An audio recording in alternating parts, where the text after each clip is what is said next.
All right, y'all. This table problem says which rule can be used for the table.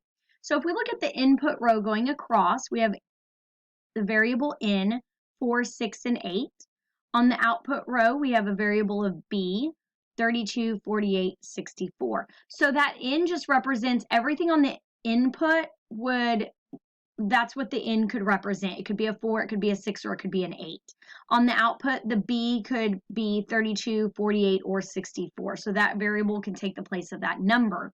So if we look at these answer choices down here, A says the output is n plus 8.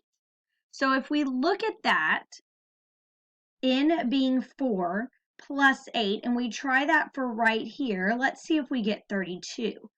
N plus 8 is 12. So that lets us know that A cannot be our answer choice because it did not equal 32. If we look at B, that one says the output is N plus 14.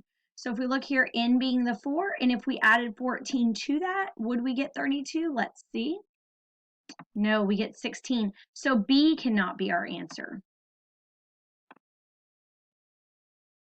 All right. So now let's look at this one. C, the output is n times 8. So I have the 4 being my n times 8. If I know my facts, which we all should, if not, we're studying those.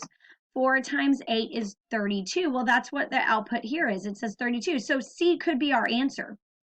Now, I know D can't be it because if I'm looking at the table, I've got smaller numbers on the input and larger numbers on the output. Well, if I subtract, I'm not going to get a larger number.